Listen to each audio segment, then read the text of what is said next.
Hi, my name's Soph. You're listening to WVUD and WVUD HD1 Newark FM. Today I'm here with the band Aphellion, all the way from Maryland. Why don't you fellas introduce yourself? My name's Jack, and I play the drums. My name is Luke the Mutilator, and I sing and attempt to play bass. My name is Zac, and I play rhythm and lead guitar. I'm Andy, and I also play lead and rhythm guitar. That's so awesome. Thank you guys so much for coming to Delaware today. Oh my gosh, I can't imagine the travel. It must have been crazy, right? So much traffic. It was Long a nice time drive. listener, first time caller. So, when did you guys start your band? So it's like a bit of a funny story. I tend to ramble, so I'll keep it short. So officially, the band started around like August 2023. I had the name for a while, but I couldn't really find people to play with. I also didn't really bother looking, but I was also, it was like a project that I really wanted to do. So yeah, I know Jack and Luke from middle school. We went to middle school together, and I played in a band with Luke's brother, for a bit. It was more of like an alt rock, indie rock type deal. And then I met Zac a lot later. He's one of my older brother's guitar students. So we all kind of met up, and we just all kind of jammed at Jack's place, which is our rehearsal space. And yeah. That's awesome. Thank you for sharing. So for our general listeners, many of them might not have a grasp on all the subgenres of metal. So how would you explain your sound? Okay. I guess I'll answer this one. So I say we're like generally a hybrid of speed metal and thrash metal. There's a lot of like thrash metal like aggression and a lot of sort of punkiness to the sound. It's a bit punk tinged. I wouldn't say we're completely punk, but there's also like a lot of melody and stuff like dueling guitar leads, and there's a lot of emphasis on melodies and harmonies that you find in speed metal and traditional heavy metal. So I say we're like a hybrid of both, but we like to kind of keep it right in the middle because I like that sound. It's a sweet spot. Okay, that's really cool. So who would you draw your inspiration, or do you have anybody that you draw inspiration from when you're making your music? Sure. So Jack, you go first. Well, let me think for a little bit. Okay, I'll go first then. Oh, wait, I can also go first. Okay, no, you got it. Yeah, you got it. One of my biggest inspirations, like I guess vocal stage wise, is Paul Bailoff from Exodus. The best Exodus singer and the only one that should be Exodus. Kind of disagree, but it's okay. Those other albums, they don't matter. Bonded by Blood and Another Lesson in Violence are two of some of the greatest pieces of thrash metal ever made. And I guess some other influences I'll say are for me personally, how I dress, how like on stage and everything. Destruction from Germany is a major influence. Sentenced to Death is one of my favorite pieces again of thrash metal history ever. And then for newer-esque bands, I mean, they formed in '87. Was Nunslaughter is also one of my favorites as well, just for their lyric wise and what they speak about in their music. That's really cool. Yeah, I saw Exodus back in November of 24, I think, with my dad. Shout out, Dad. We moshed. It was like the majority of people were there were like 50-year-old men. It was awesome. So the mosh pit was like kind of bumping, but also 50-year-old men. So yes, yeah. Well, to be, yeah, but we were running around and they were just running in a circle majority of the night. But it was really cool to see them live, and probably not their prime, but No, definitely not their prime. But No, I'd say they play exactly the same, Luke. I disagree with that. They're still kicking. They're still good. It's a good show. Yeah. I've seen Exodus a couple times. yeah, It's always a good show. yeah. They brought the energy. They brought yeah. the vibes. Oh yeah. Were you gonna mention any of your inspirations? Sure. I'd say drum wise, I've got a couple favorite drummers. It always fluctuates usually because I'll listen to different stuff and I'll go research like who was that drummer and what did they kind of bring to the table. So I'll kind of research a bunch of different drummers. But I'd say right now, I really like Clive Burr from Iron Maiden. I think his mix of like power and swing that he brings is like something to pull from and to be inspired by. And also from more of like a kind of showmanship standpoint, I really like Tommy Aldrich from he's from a bunch of stuff. He played in Whitesnake and Pat Travers and stuff. But he is like a master of showmanship on the drums, and I think that's also like a very important thing to have when you're like on stage, is to look cool and give people something to look at and not just sit there and play and be, stone-faced the whole time. Actually have like emotion into what you're playing. But yeah. Yeah, that's awesome. So when you guys are performing live, do you also focus on like any theatrics or anything when you're playing? Yes, I guess this delves into the influences question. I love my two primary influences, I'd say, are Iron Maiden, the band, Iron Maiden and Rush. I just really respect how both those bands approach music, and how like Steve Harris approaches his songwriting, and Rush also, because they like stuck to their guns, and I really appreciate that. Like they have a lot of integrity. And mainly with, I try to, I could like siphon it out and be like, oh, I like this, like these people and that and those people. But all of it kind of goes back to like Iron Maiden for me. So like when you say like theatrics, like all that stuff, showmanship, like I love the guitar player Yannick from Iron Maiden. He's like always doing like a bunch of like guitar flips and running around. And I've always thought that was great. I've always like loved, that's like, it's like, he's a showman. But I also, Iron Maiden, I don't know if you familiar, they have like, their mascot, and they have him walk out a couple times. They always have like a bunch of pyro. And we're not at pyro level, but I love when bands go out of their way to like do something to kind of enhance the show. I really love it. Yeah, I also really love bands that are kind of unserious, and I'd say we're very unserious. Yes, for sure. So yeah, 100%. Yeah. That reminds me of my first ever concert. I saw Rob Zombie in Camden, New Jersey in 2022, I think. That was the first time I went out. My friends snuck me into the pit, and I was right on the barricade, so I was like 5 feet from his face. It was crazy. And he just had such a theatrical, he would bring out all of these different costumes and like puppet things and crazy lights and crazy backgrounds. And it was just like, that set the bar for me for any concert. And it was just, anytime I've been out there, I'm like, man, that was good. But Has it been beaten yet? No, not yet. Go see Iron Maiden. Okay. Go see it. Yeah, I will. It's on my bucket list, but yeah. I don't know when. I'm a little short on cash right now. Yeah. No, Fair same here. We're all broke. I'm the only one in the band that has a job. That's true. So I have to buy these guys a lot of stuff. I'm like, Man, what? I'm like the band deadbeat uncle. Yeah. Sure. Have you guys had any performances where you've gone out to any places and you've been like, wow, we played amazing. That was so cool. Like any favorite spots or anything like that? We love collectively, I think our favorite place to play, although feel free to interject, is the Pie Shop in Washington, D.C. Yes, I follow them on Instagram. I haven't been yet, but I really want to agree. go. It's an all-around good venue. A lot of venues, like, it'll be like, oh, this will be cool, but they'll have like a fallback. At the Pie Shop, I really can't think of much where it's like, okay, the sound's always good there. Maybe the stage is small, but even then you can move. And it's just a really cool space. And we just love playing there. We love going there to see shows. Although, to be honest, when's the last time I saw a show at the Pie Shop? I don't really remember. The one we played. I don't count those.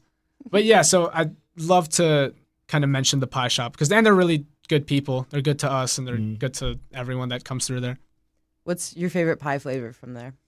Oh, I tend to flip between savory and what's it, sweet? Sweet, yeah. The last time I went there, I got like this pulled pork pie, and it was delicious. It was great.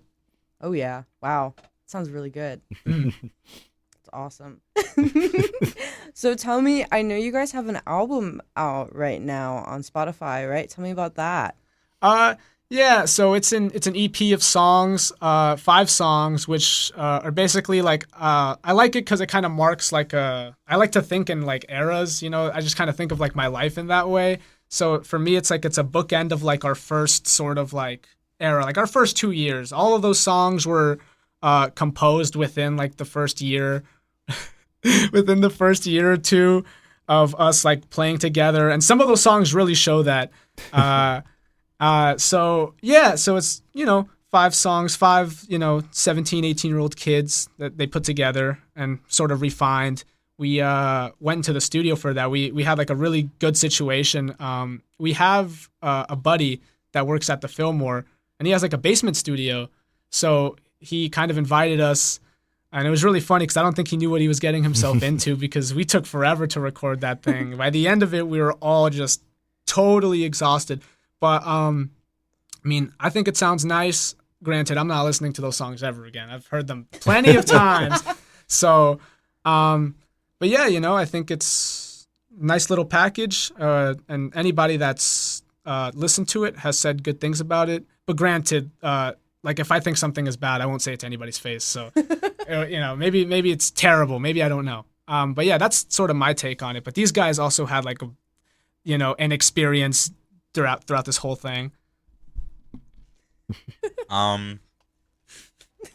Yeah, it took a while to record. I think like almost a full year. What was it, like 10 months? Totally full year. Yeah, we were going into the studio about every week, just trying to record. It was mostly me and Luke. Jack finished his recordings in one day. One afternoon, but, you know, me and Luke might not be as talented as him, I guess. Oh, thank you. Me and Zach locked in. definitely had some work to do. I guess more for me, because I was a drummer most of my life before picking up bass, and so I didn't have a background in a string instrument. So it took a while for me to really understand what I was doing, especially since I was bass and vocals. If I was just bass, it would have been easier to get used to, but since it was bass and vocals, it was definitely a little harder. Vocals were so easy. When we record them last, but with bass, I redid my bass parts probably like 4 to 5 times, like those 5 songs, like just redoing them, because I kept getting, I guess, better as time went on, because I was taking bass lessons with Andy's brother at the time, and I still am. And he would teach me all these new techniques and everything. We would go over the songs, and it would just, I could have, every single time we would record, I was like, I could do better. When you're writing your songs, how do you go through that process? Does everybody work on their own part, or when does the collaboration come in? Or is it one person thinking of everything and being like, okay, now do this, guys? So I guess it would be like a mix of both. There's like, I guess there would be like 2 or 3 styles of songwriting that currently like we kind of do. So usually I'll have the, like if it's me like writing a song, like I will try to think of everything. Like I'll try to think of the bass part, I'll think of the drum part, and like I'll even like program like a demo like of that song, just kind of like just completely like all the way through, and like I'm pretty confident in the structure of this song, and it's basically a matter of getting these guys to kind of put their own flavors into it. But like majorly, like structurally, my songs are pretty much composed like when I present them to these guys. But I don't write the lyrics. Most of the lyrics come from the Mutilator over there. He's the one with the lyrics. And sometimes Zach and Jack, they've been doing lyrics recently for some of our new stuff, and all that stuff's really sweet. And then there's other songs which I would categorize as like the Zach and Andy songs, because Zach will like kind of send me like, sometimes he'll be like, oh, I've got a couple of riffs, and they're like a little bit scattered, but like I have a general idea of a song that I want to do. And sometimes we'll just get together and we'll jam out, and I'll like throw in some of like my stuff in there, and then we'll come out with a song.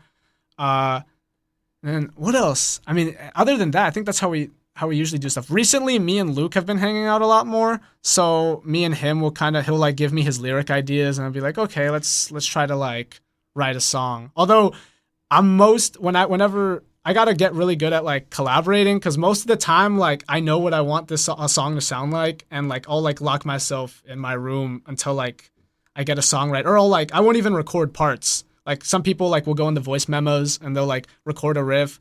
To me, I like kind of live under like the philosophy, it's like if you can't remember it, then it probably wasn't good anyway. So like I'll be on like walks with my dog, and I'll kind of be thinking about a song, or I'll just throughout the day I'll just be kind of having like riffs in my head and figuring out how to piece them together. That's kind of similar to me with lyrics. I will think of a line, like, again, our first song ever, was about World War One because I was playing Battlefield 1, and so like I'll think of like a topic or like a line, and I would just put it in my notes app, and I would get multiple lines like I guess throughout the week, and some would be turned into a song, some I would delete, but it all just comes back to just randomly thinking of like, oh, that would be cool in a song, that would be a cool song title, be a cool song, like that'll be a cool like theme for a song. And I'll say usually for the songwriting process, it occurs when we're all like at my house practicing in the basement, and usually we go there with practicing in mind, like songs we've already written. But then Andy will be like, I got this new song I'm working on, and he'll show me like a riff or something that he's doing, and I'm like, oh, that sounds cool. So I'll add something to it to see if it sounds cool, and he'll either be like, yeah, it sounds good, or maybe do something else there. So we kind of work together collaboratively in the beginning to make this. What? No, I didn't want to interrupt you. I was gonna be like, usually I launch my songs on. No, yeah. In the basement, he'll come in and be like, I got this cool riff that I got, and I'm like, cool, let me listen to it, and he'll play it, and we'll kind of jam it a little bit just to get a feel for it before it becomes like an actual full song. Has there ever been a time where one of you comes up with an idea and everybody's like, nah? It depends on who you ask. Yeah. I personally am like of the opinion that unless we haven't had like a really shitty idea yet, but I usually like to see songs through, like, because I indulge in a lot of like music documentaries, and I think it's a part of like the artist thing where they'll like have to rewrite songs sometimes, and sometimes it's like it's just not clicking. And so generally I like to see ideas through, regardless of what I like really think of them, because I'm sure like you part of like I think part of playing is also like trying to make something work, and putting out a finished product, and later you can decide whether it's good or not, or whether you want to even play it or not. But I think like the creative process, like you should probably see everything through. But no, not yet. We haven't had like a really bad idea, at least to me. I know I know someone is not a big fan of one of the songs that we've written so far. It's a good song, but Is Drama. oh no, it's a very good. It's probably like some of the best, like our best instrumentally. But Technically, I would like, say. yeah, technically. Are we talking about Trench Hammer? What are we talking about? I completely forgot about that one, but I'll excuse that one. It's a newer song called Algol. Oh, okay. Yeah, we don't have that one yet. But he actually brings up a good point. Yeah, we try not to play that the second song. It's called Trench Hammer. I like it. I like it in like essence because it's like that's the second song like we all kind of wrote. And I have a really long scream. It's like one of the only songs I have like a really like kind of like long scream in it. So like I think it's cool because of that. But so like it's to me it's like really amateurish, but it's like has like kind of like rose-colored glasses tint to it. But I still don't want to play it. Like I'm over that song. I'm pretty sure we're all kind of playing it. By the way, it's still a pretty fun song It's to a play. fun Any song. song to play is fun. No, I Yeah. low-key hate I think that it's song. really boring on guitars. Oh, I don't like it. I agree too. I don't generally stray away from it. It's but- definitely not. We definitely have much better. I think I Out played there. Trench Hammer on my show like a couple weeks ago when I had Julia on. Yeah, she was telling me about that. I was like, why would you play our worst song? no, it's not our worst. Like you could song. play like an. I know it. Yes, it is. really? Yes, it is our like worst a song. like a live like bad cover we've done. But no, like then I'll None be of the like covers have been truly awful. that's true. But like compare like so you gotta play something live instead of Trench Hammer. Yeah, I mean, that's what you write new songs for. Like, Yeah. it's our place to old battles. I thought Trench Hammer was pretty good, but We appreciate it, though. Thank you. There is a lot of people that are like, yeah, Trench Hammer, and I'm like, really? Yeah. But that's like the beautiful part too. It's like once it's out of your hands, it's kind of crazy. You know have what I no mean? control over who likes it and who doesn't. Right? It could be we like love to joke around. We're like in 20 years when we're all like broke and like they like recruit us like because there's like these metal festivals and they'll like incentivize like a bunch of bands to get back together, like a bunch of obscure bands that broke up a long time ago, and they're all like dads and like they're all old, and they'll incentivize them to play these festivals. And we're like, yeah, once we get incentivized, like people are gonna be like, when are you gonna play songs off the Aphellion demo? And like we'll be totally over it. It's like, play Trench Hammer, and it's like, dude. It's like now I know how all like my favorite artists feel like whenever they're like they have to like people like will be like play the old stuff, Yeah. So we've talked about your guys' kind of least favorite song to play. But what is your favorite song to play? Yeah, we're just gonna go down the line. Yeah. All right, cool. I'd say for me, I really like playing Necro Obsessed. That song's really fun because it's like you would think, because we play it later in our set, and you would think that's like the fastest kind of song that I'm playing, that it would be like a tiring song, but I really treat it as kind of like a break because there's not much going on like fill wise. It's just kind of straightforward beat on the hi-hat or on the ride or something. There's a couple fills in there, and there's one part during Andy's solo that's a little kind of rough, but I did that to myself, so it's fine. But I think that song is one of our better songs just because of how like raw and energetic it is, and I think it's one of my favorites to play because it's just so fun. But yeah. Besides Necro Obsessed, which is also one of my favorites to play, IPKS is probably like my absolute favorite because it's a song I guess I had influence on. Yeah, conceptually, like he wrote the lyrics, he wrote the theme. You know what I mean? Like, and it's the things I about would call it his song because he like embodies the character. because it's about killing posers and feeding them to the poser killer robot. It's kind of cool, but I always do a poser, like a killing poser speech before this song, and it's funny because we just call it the Luke bass solo. It's like the most basic bass solo you could think of, which adds to it, and so that's definitely my favorite. Kind of, it embodies the Mutilator. I think not really a specific song, but I love playing harmonies live, like guitar harmonies. So I've really been enjoying the new one we've been working on. There's a really good harmony solo. Also IPKS, there's a fun harmony in. And then I think Algol is a good song, and I have a fun time playing it. Me And too. I really enjoy. Me too. I don't Zach. mind that song. Yeah, and I really enjoy It's not the a bad harmonies song in at all, that. but to me it makes me sleepy. It's okay. You can dislike songs. It's not this.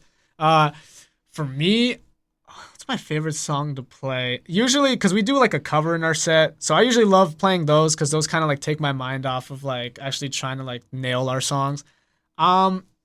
Honestly, I'd probably have to go with these guys when they say Necro Obsessed.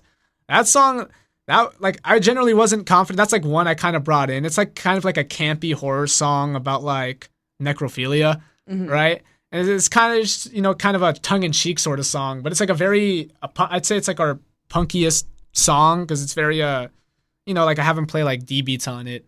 So I wasn't very confident in that song because it's tongue-in-cheek, and then these guys apparently really liked it, and so what, you don't like it? we need beef. Uh, I like the song. I just kind of like fall asleep when I'm playing it. I don't have much to do. It's really straightforward. That's true. Anyways, Speaking of covers, fellow I always fellow Wally, I didn't finish.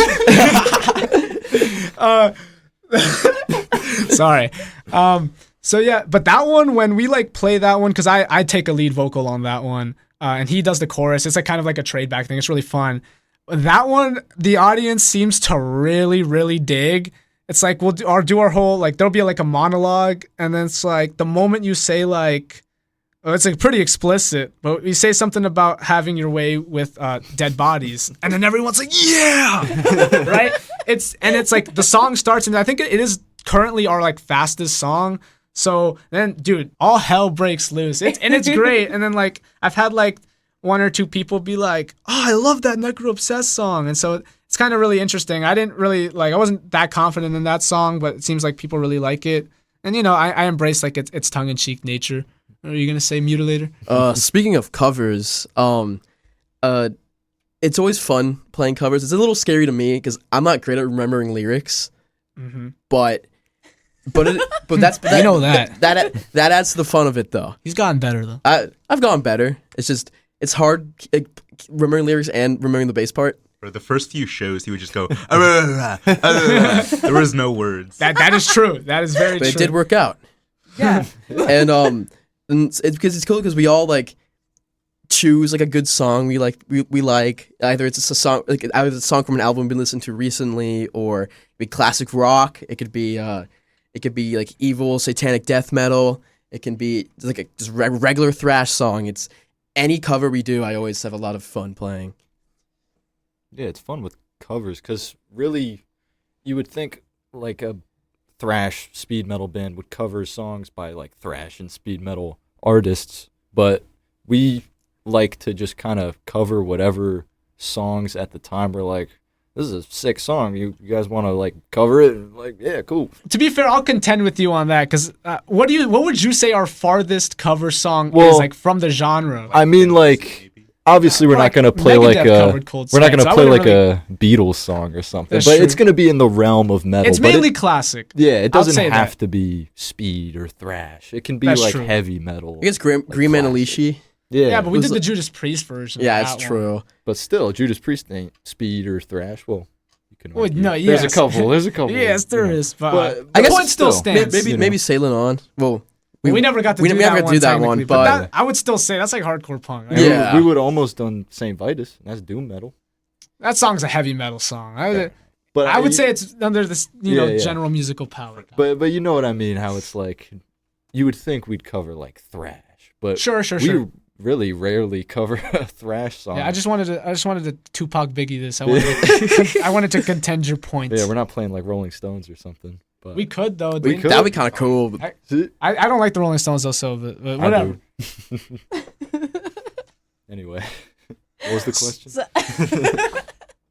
I don't even remember. It was It all stemmed from favorite songs. favorite to songs. play. Yeah. Yeah. Switching, well, I guess going into the next topic. So, what is your guys' background on metal? Like, how did you get introduced to the metal genre? Was it something when you were a small little baby or like when you were a little bit older? Okay. I'll say I grew up in a household that was like surrounded by metal. My dad is like a huge metalhead. He's been a metalhead ever since he was like a teenager. Metalhead Bill. Metalhead Bill. That's what we call his him. name. Yeah. But and my mom too. My mom's also a metalhead, but she likes more. Tool and Stain. Actually, my mom does not like Tool, but She likes Stain though. Breaking yeah. Benjamin. Yeah, she likes Timber. Breaking Benjamin. Mushroom Head. and and Green Day. My mom loves Green Day, but I like Green Day though. yeah. But she also likes Anthrax and stuff. Stained. Old school thrash and Stain. but yeah, so I grew up in like this environment where I was just surrounded by metal. And my brother, he got into like more heavier stuff before I did. So he was showing me all these bands like, check this out. And I was like, whoa. And I was like 6. So I was like, wow. But I had a little iPod Nano, and my dad loaded it up with a bunch of metal records. And a lot of those records have become like my favorite albums, like Heaven and Hell and Under Lock and Key by Dokken. And that's right, Dokken is awesome. But yeah, so I grew up in this environment surrounded by metal, and we had drums in my house, like that were just there before I started playing drums, because my dad got them for free from like his boss. And so I was like, I'll play those. So I started playing drums, and then my love for metal grew because I was playing all these songs and stuff. But yeah, that's essentially it. Jack was a major influence on me when it came to metal, as I didn't really grow up in much of like a metal household per se. Like my dad was mostly in like grunge, like 90s grunge. He did like Metallica and Van Halen, but I mean everyone should like Metallica and Van Halen. But I remember when I first started really getting just into collecting music, I went through my dad's big giant, like I guess, bin of CDs, and my brother already took the first two I guess the first 3 Metallica albums. So I was stuck with Injustice for All, and that album, that was, I guess, my gateway into getting into metal, because it was funny because I remember listening to it and I wanted something like, I guess, more heavier per se. And then when me and Jack kind of reconnected in high school, he would tell me, "Oh, go listen to Violence, Eternal Nightmare. Go listen to Rigor Mortis," and that's what just opened it up into like where I am now. My dad was always into like classic hard rock, like Led Zeppelin and that sort of thing. So I think a lot of my love for heavy metal stemmed from that. I do think Andy definitely had an influence on me. More when like Brian, I'd say. yeah, Brian and Andy, the two brothers. Yeah. But they probably showed me the more niche stuff. But I think it was around like 6th grade when I started getting into like classic heavy metal, like Iron Maiden, Metallica, all the stuff like that. Cool. You ready for a long-winded answer? All right. Yeah. I guess it all started when I was born. You know. No, I grew up in a very musical household. My dad, especially my dad and my mom, they were just really into music in general, but they weren't like rock fans. You know, they liked their, my family's from Ecuador in South America. So, my dad's like, it's really funny because my dad's like actually really good at playing like a bunch of those like Ecuadorian instruments, like the pan flute, or the South American instruments, like the pan flute. And there's this thing, it's like this, it's a 10-string sort of like weird like uke shaped thing. It's called the charango. He's like fingerstyle master on that, but like he can't even like play a lead line on guitar, which is very funny to me. But yeah, so like, my dad always grew up, he was always playing guitar. But it wasn't until my older brother who he mentioned, he's 12 years older than me. So I was like 4 and he was like 16 or 17. So he got into like metal and hard rock music mainly from Guitar Hero, because that was, a lot of those games were coming out when he was like 14 or 15, and I was there. And from what he tells me, it's just more of like a natural gravitation. Like I just kind of, anytime he'd start playing some rock music or some heavy metal music, I'd always just go into his room and I kind of just sit there and like take it all in. So I've been a music and metal fan like long before I can even remember, honestly. So yeah, that main influence was like my brother and stuff like that. And I started off playing drums, which I guess that makes 3 of us, but I could never afford a drum kit. So we got like, my brother had guitars around because my older brother played guitar. So yeah, a lot of like, old school metal was like our forte. We like to joke around, but like we really do not care for like Slipknot and Korn and all that stuff. But like in my house, it was like, dude, it's like the most important thing was like Iron Maiden, Megadeth, like Big Four, Anthrax, Slayer, Anvil, which is they're kind of like a punchline, but like, that was a big deal in my house. So me and my brother always listened to like, it was always, my brother likes to say like, if it's after 89, I'm not listening to it. You know what I mean? So yeah, that's a majority of my metal and even musical influence comes from my brother, my older brother. I'd say, to be honest, I think he's like, aside from like people from other bands, like he's definitely my main inspiration for everything and how I play music and stuff like that. What about Justin? Man, Justin plays Dokkan Battle, bro. He plays Resident Evil, bro. He's gone. Shout out family figures that are older than you that like metal. Woo! That's true. Switching topics a little bit. So you guys are from Maryland. Shout out Maryland. Very cool state. Very Go Terps. one of the best states. Let's go there. Do you play in like the Baltimore area or the DC area more? Mainly it's in DC. Only recently, I guess 2025 is when we played Baltimore for the first time. Yeah. I like Baltimore a lot. I'd be open to playing there more. I like the venues. That's personally kinda, hate Baltimore. kind of it. But that's neither here nor there. But it's mainly DC.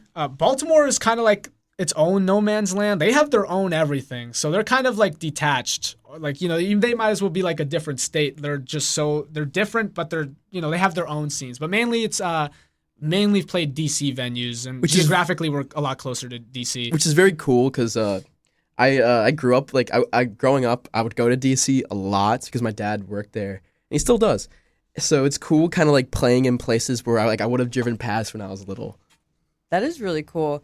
Ironically, I am so familiar with the Delaware scene and not the Maryland scene at all. So tell me a little bit more about it, because I would love to know what the Maryland scene or DC scene, because I know DC and Maryland are two separate entities, but what that's like. So the way that I see it, because I'm speaking from the perspective of a 20-year-old, and we play with a lot of scene veterans. Our scene is not as like young people filled as like the hardcore scene in DC is, where it's just all young people and all that stuff. we generally fall into like old school metal. So a lot of the people in our scene are like 10 years older than we are, and it's great. But what was I gonna say again? I kind of went off track. Metal unks, dude. Yeah, metal unks. But where was I gonna pivot off that? The Maryland scene is very. I kind of realized it. Not that I had any doubts, but it's very strong. It's very tight knit. Everyone kind of looks out for each other. It's funny. I was about to say like nobody tries to compete, but there's no competition anyway. Like all the competition is in how many posers you could kill. But it's like in hardcore scenes and slam scenes and stuff like that, because that's where like that's generally where like harsher music is like that's I don't want to say mainstream, but that's largely like what it is now. Nobody cares about Anvil. You know what I mean? I care about Anvil. No one cares about Infernal Majesty. Right? It's like no one ever cares. All of our bands are kind of irrelevant, but it's like that's okay. But yeah, they're very tight knit, and since it is like, would you say it's like a small community? I'd say it's like small to medium. Yeah. And people go out to the shows if it's a metal show. Like you will see the same people going to shows. Oh, like 100%. It's still like weird that people come up to us and be like, and like know us now. It's like, Aphellion. Like even personally, like our name, like just our individual names is like. Well, I haven't gotten that, but that's, yeah. Like, and it's just interesting because it's like I would have never really expected that. Yeah, and they've all. I think considering, are we the youngest band that's playing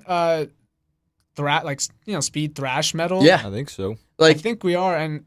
Yeah, there's something. I guess like there's always gonna be like newer bands coming up and being formed. But a lot of those dudes, like even at like their youngest, and 3 or 4 years older than us. Right? Yeah. So it's like all those dudes have like been really sweet to us as well. So we kind of get honestly. Shout out Travis. Yeah, we're honestly shout out Desolate Nuclear Tomb. Blah, blah, blah. Like I just start spouting off names, but they're generally very like supportive, and I like to tell these guys, I'm like, dude, we're spoiled. Like.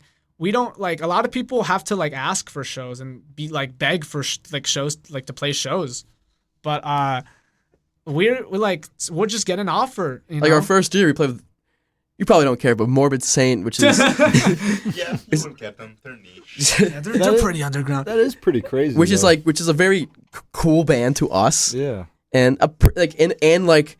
A lot 80s, of other people like thrash, like 80s, early 90s thrash. They're kind of a big staple in that because they were a big. I guess not a pioneer, but they were a very big like death thrash, like death thrash influence. Yeah.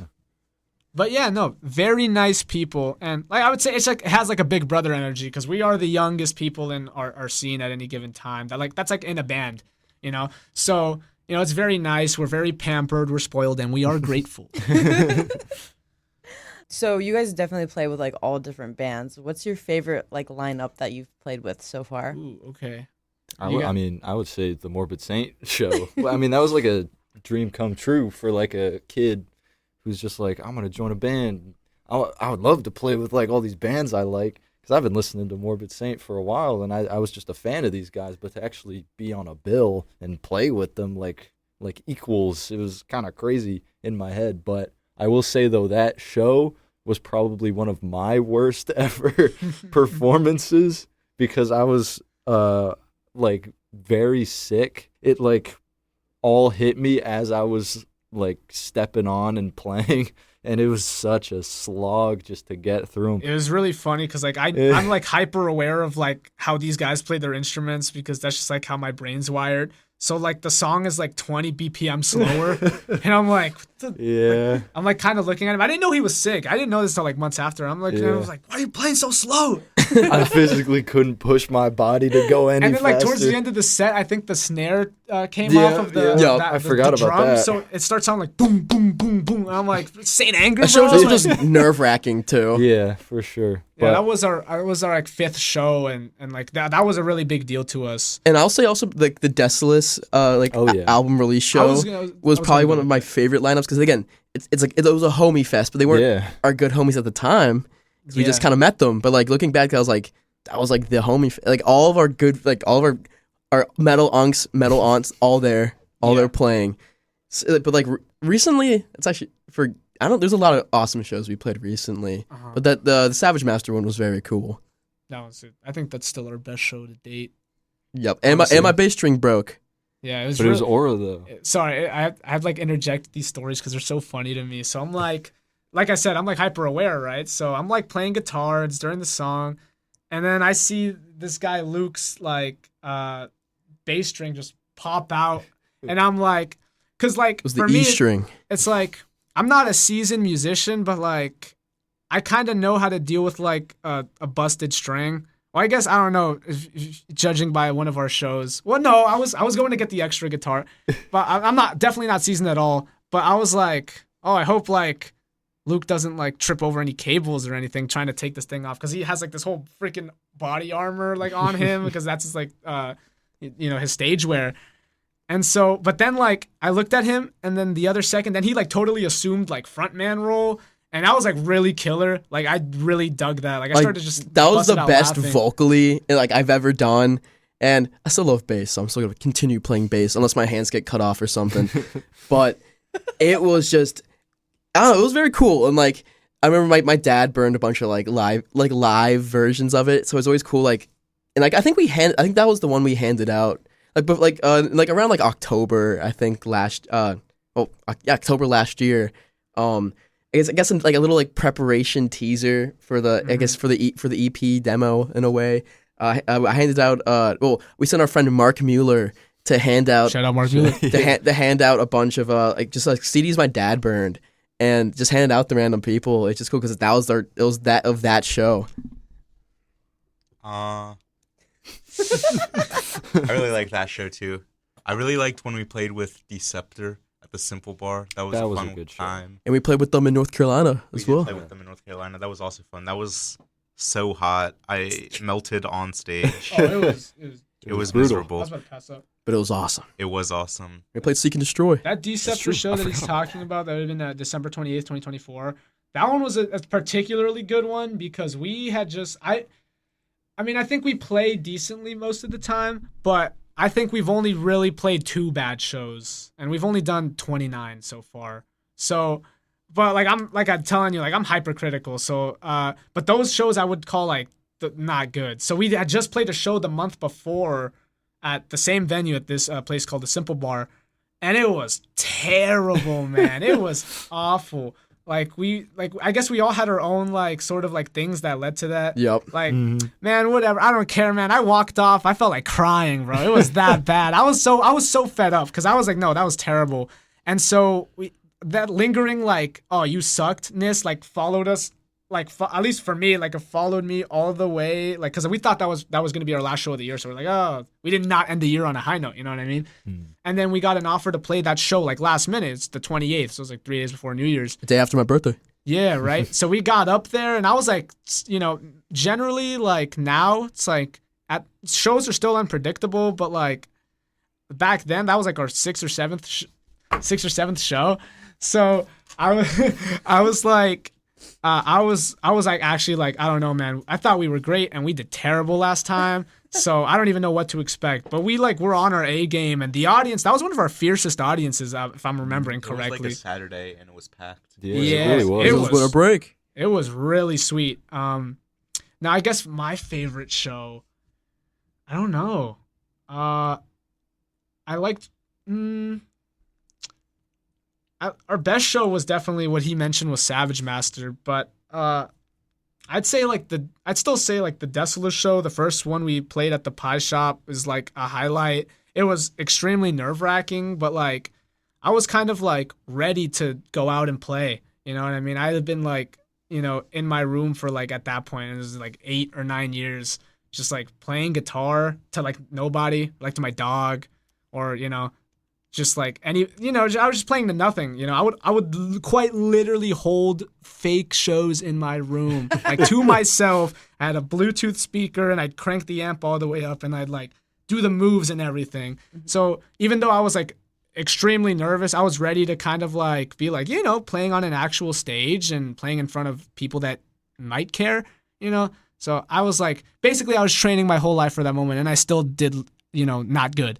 But it was fun though, and It's integral to like right. No, it was to a us formative playing. moment. Mm-hmm. So for anybody that's listening to this broadcast currently and they are like, oh my gosh, I need to check out these guys right now, what can they expect from a show from the moment they enter the building to your final song? Lots of old men. Yeah. Lots of old dudes, no kids. Nah. What to expect? Our shows are pretty varied, I'd say. So I don't even know what to expect when we play a show, really. But I'd give you like the best case scenario, right? Okay. A good mixture, you know. Old dudes. We love our old dudes.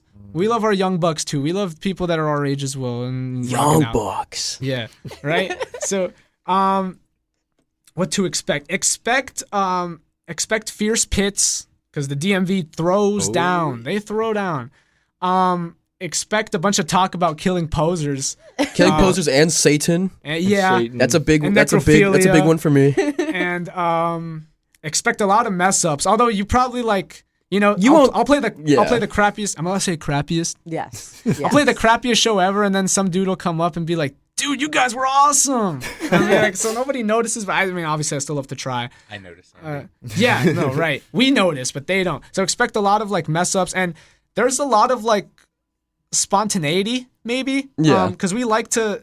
And it's really funny. I try to really maintain this, and I guess I haven't told you guys until now. Like, I will have ideas for stuff we could do at a show, and I won't tell these guys until that afternoon. Yep. Did you tell Luke you were gonna go between his legs? Nope. No, I didn't. That was extremely spontaneous. I looked over and you were just in there, and I was like, oh, okay. Yeah, dude. It's one thing me and Andy, I guess, connect a lot about. I would love to do more like stupid stage stuff. Yeah. And like I always love it. I'm never like against it at all. Oh, yeah. Yeah, so like, in order to keep that spontaneous nature, I'm always like, I don't tell these guys what we're doing until that afternoon, so they're really off their heels. Because I guess this also delves into like me being really into like a lot of hard rock bands from the late 60s, early 70s that worked off of being spontaneous. They didn't really know what they were gonna A, sound like, or B, do on stage. And so like, I love to keep that. Like I sound like an old man, but like I try to like make these guys like, you know, like really like battered musicians, you know what I mean? It's like, you know, whatever happens, like you can still play and you can still like keep the beat going, you know what I mean? So, what was I saying? Because I do this a lot. I ramble and I forget.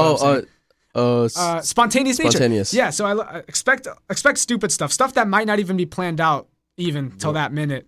And just expect a fun time. I know we talk about killing posers a lot, and to an extent, posers. Yeah, we hate posers. It's like every single day I think about just killing posers. It's like they're disgusting to me. But it is also like, yes, I do agree with that. I hate genuine posers, but like there's a decent amount. Oh yeah, 100%. But it's also like kind of welcoming. One of them was killed though. I was telling my friend, I was talking to him, and I was like, the funniest part about the Aphellion show is that we'll go on this whole tirade about killing posers, and the dude in like the Slipknot and Korn shirt will be like, yeah, kill those posers. And and like a lot, like, you know, part of me is like, damn, that's ironic, right?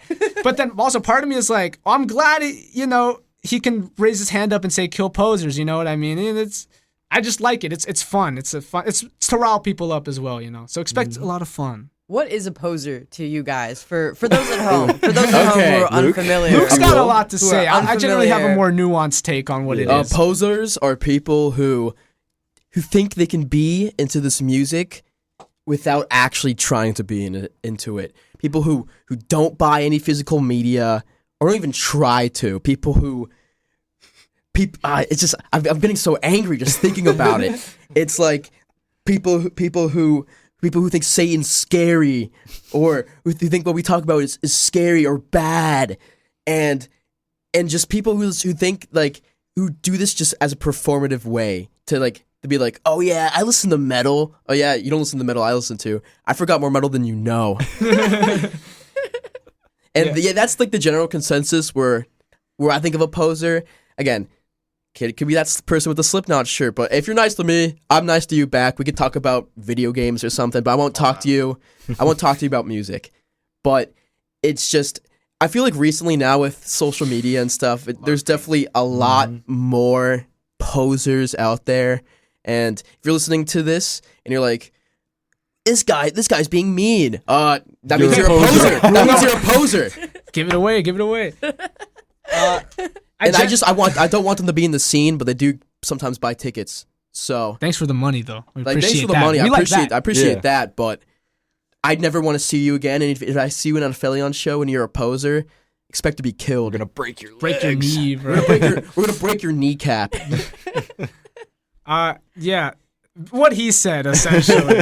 I don't know. I'm like integrity final boss. So like a lot of stuff, like I feel like I can tell when someone's not being genuine about what they do or what they like. But to be fair, I'm very highly critical of myself and other people. I will admit that I am a what's the family friendly word for I'm a jerk, right? I'm kind of a jerk. But I like to think I'm a decently lovable jerk. But yeah, what he said. There's a lot of like, I feel like there's a lot of performative people that like will pick up an instrument and then you usually like my rule of thumb, not even rule of thumb. It's just like time will kind of reveal stuff like that. And that, to be fair, that's the answer for a lot of things. Time reveals stuff like that. So like, I've got my eye on some people, it's like, I'm like in 10 years, I don't know, man. It's like, again, I would respect you somewhat much more if they're just like, yeah, if they just play what their heart desires instead of trying to pose a different genre. Like, I feel like death metal's a big thing now, where a lot of people are Mortician. like Mortician. Mortician's cool, but most people nowadays, like the famous YouTuber J-Dog has said, he out was J-Dog. there when there was 12 people, and now everyone loves Mortician, or like, and now there's even newer bands that people put in the same level as, like, you would say Morbid Angel. And these newer bands just aren't it. They don't look metal. There isn't really a dress code, but if you're wearing shorts and like a button up on stage, I'm not gonna take your music seriously. And into my eyes, you're a poser who shouldn't even be in the scene. I don't like cargo shorts on stage either. That's deplorable. Only John Tardy can pull it off. Yeah, That's if you're what like I'll an say. old guy, like to me, it's like once you reach like 55, like, I mean, to be fair, once I reach 55, I still hope I'm wearing studs and spikes. But I can completely understand. Don it. from Nunslaughter still Yeah. does that. Yeah, and like, but if I'm like, I give the old dudes a pass though, like the real old dudes. Like I don't care if Kerry King comes out in cargo shorts. You know what I mean? I feel like they've earned it. They've earned the right to wear that. But I wanted to say about posers. Ew, Poser. But I think it's really not as much about kind of the genre of music, even though obviously there's some exceptions. But if you're like Anything with core, Yeah, other yeah. than Any of other that, than grindcore and original 80s Mm. 80s punk hardcore, 80s punk and hardcore and grindcore are awesome. Well, early grindcore. Everything else with core in the back I of like it later grindcore. is disgusting. Yeah, anything that's not like. How do you feel about mathcore? I don't even know what that is. Gross. Trying to listen to music, not do my homework. But I'll say, like, if you like Slipknot or something, or any of these bands that people are like, oh, that's like poser metal. But if you actually like love that music and you wear the shirts and you support the band, then you're not a poser because you like that band and you're supporting that band. I But agree if with you're that. wearing those But if shirts you're wearing and wearing those shirts, liking those Yeah. bands, but then also saying, "Yeah, I'm into thrash metal," or saying, "Yeah, I'm metal," but you only listen to like Linkin Park. Linkin Park or Stained or Tool, then, or even the most disgusting band, Sleep Token. Yeah, like that's true. That's true. That is true. If you like you're not in my scene, I can't relate to you, and I hate you.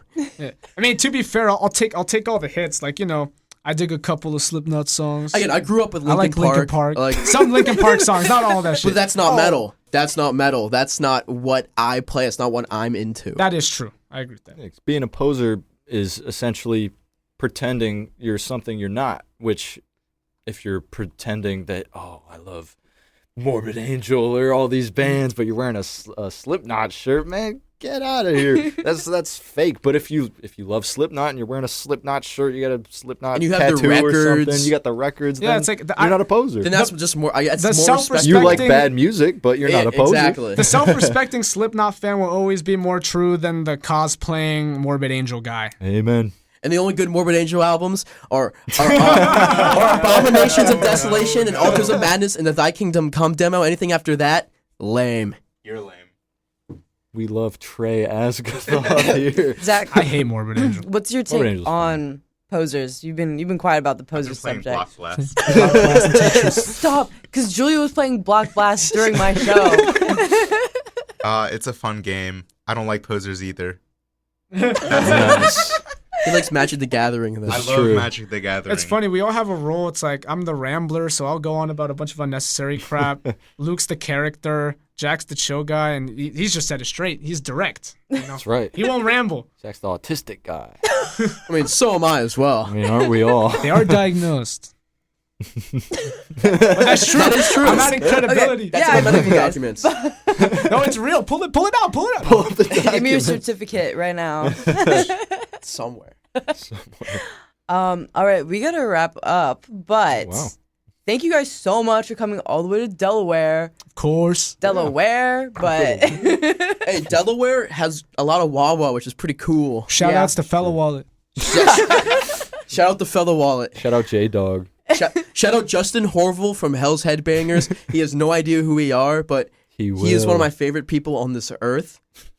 So, do you guys want to plug your socials also? yes. Where You can find us at Aphellion_speed on Instagram, and you can find us at Aphellion on Spotify and Apple Two Ls. Music, Tidal, Who else? Pandora, MP3, Metal Archives. LimeWire, Last Frostwire. APHELLION. YouTube.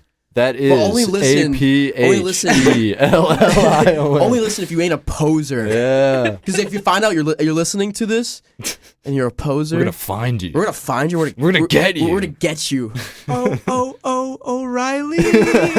Auto Parts. Ow! well, thank you guys so much. That Of was course. Yeah. Aphellion at WVUD, and That's thank right. you for listening. Hail Satan. Oh, yeah, wait, we're not allowed to say that, are we?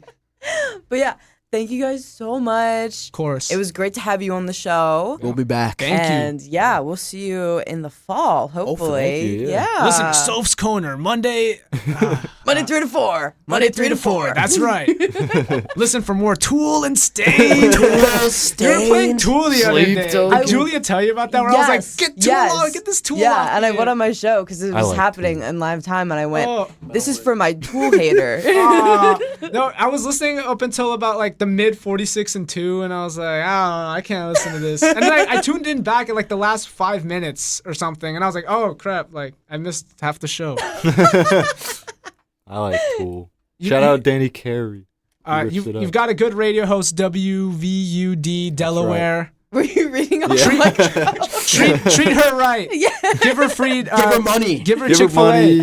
money. Give her free food. Give her everything. Yeah, Thank you guys. that's about it. Get a promotion too. Get a promotion. Yeah. I am Kill getting posers. promoted to president. my next goodness. They should promote you year. to CEO.